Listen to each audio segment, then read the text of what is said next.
Interpersonal communication, take 5. This is our interpersonal communication final project for Liberty University HSCO508. My name's Heidi Wanty, and this is my husband Rich. We're going to talk about our overarching goal, background and behavioral blend for both of us, potential barriers, noise pollution, and finally what our action plan is going to be going forward. Next slide. Our overarching goal is to become crisis and trauma counselors. In order to do this, we feel that we need to develop our interpersonal communication skills. Next slide. According to Stewart, communication is best viewed as a continuous, complex, collaborative process of verbal and nonverbal meaning making. He goes on to say that there's a direct link between the quality of your communication and the quality of your life. Next slide. Our background influence for Rich, he comes from a Polish-German nationality from the small town atmosphere. His father was authoritarian and he was a disciplinarian, and his mother was loving but enabling. His grandparents were very involved in his life until his grandfather died when he was 13 years old, and after that he became very rebellious. Heidi was of Welsh and German descent.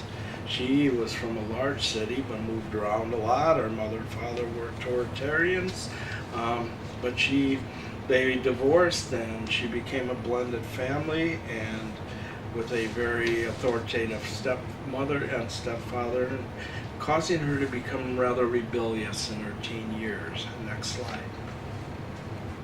Carbonell talks about each person's personality type, and Rich's personality type is DC.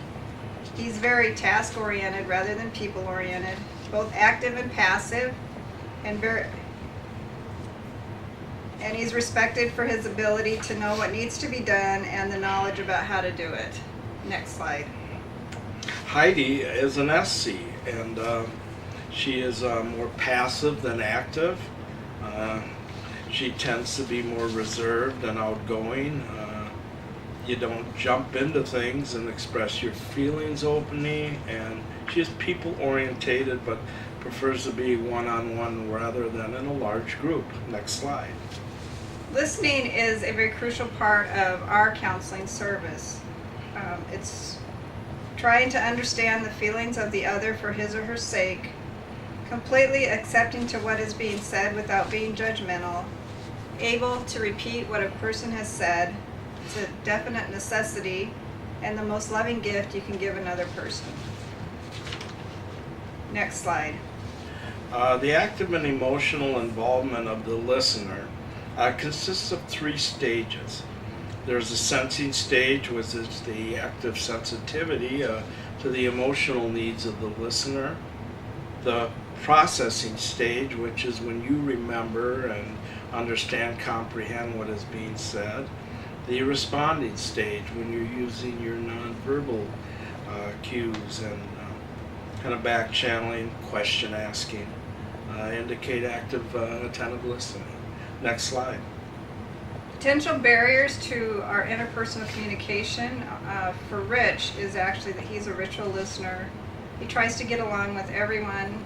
He needs to be kind and loving, show more love. He needs to seek, not to be served, and have a servant's heart, recognize meekness, not weakness, and control his desire for power over others. Next slide. For Heidi, she needs to be more assertive, stronger, enjoy relationships, peace and happiness, be more outgoing and less inhibited, and don't be so insecure. Next slide. Some forms of external noise pollution that can get in the way of our listening is the way that a talker speaks, their appearance, monotone speaking, loud noises, outside activities and views, clock watching, interruptions, and time pressures. Next slide. There's also internal noise pollution, which is your negative affirmations, being defensive.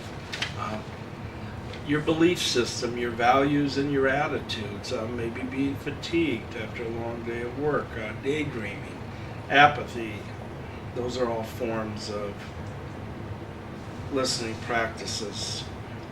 Next slide.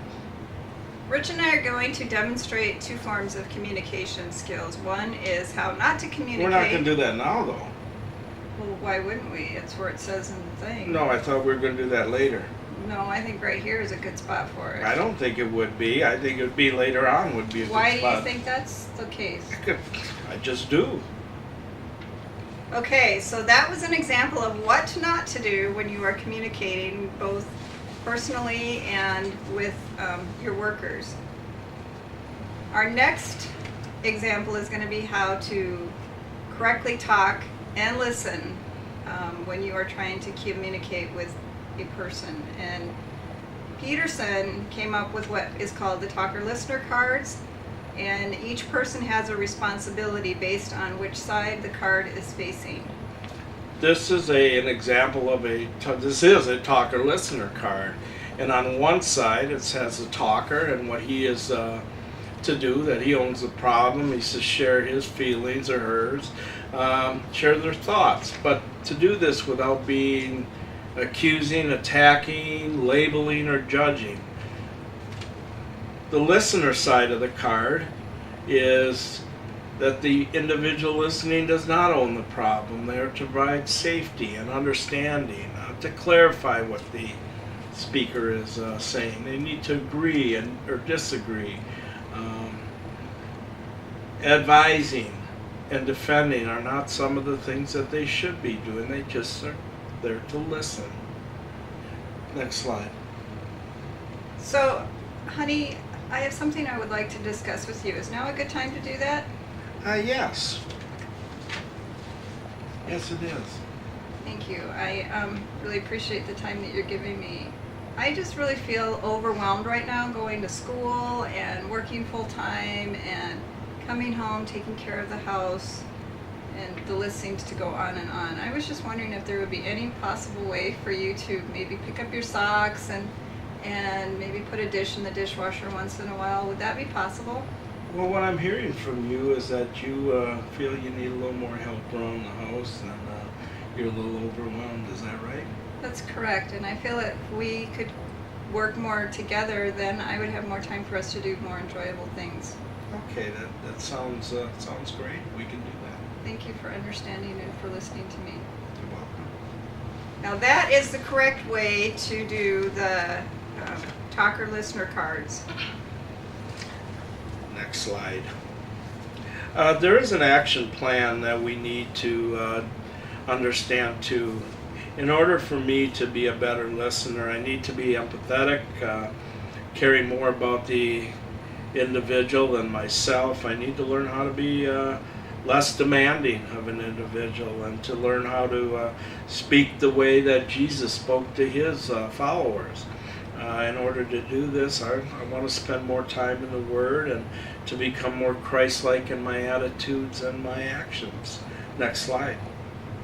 And my action plan going forward is I want to continue to practice my interpersonal communication skills that I've learned through this class with my husband and also with my children and also at work. I'm also going to continue to become more assertive with the people that I work with, and especially those in authority.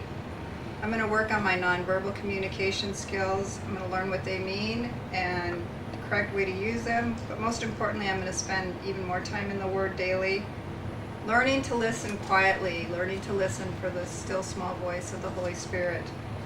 And I'm going to continue to speak up for those who cannot speak for themselves through Compassion International. And I believe by doing this, using my new speaking skills, it will draw other people in. Next slide.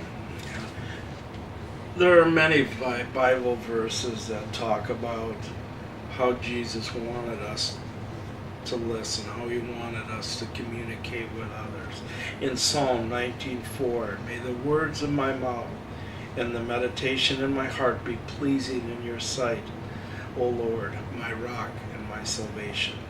Proverbs 16:23 and 24 tells us, a wise man's heart guides his mouth, and his lips promote instruction. Pleasant words are a honeycomb, sweet to the soul and healing to the bones. Proverbs 18:3, if one gives an answer before he hears, it is his folly and shame. That's it. And that concludes our interpersonal communication project. Thank you for listening.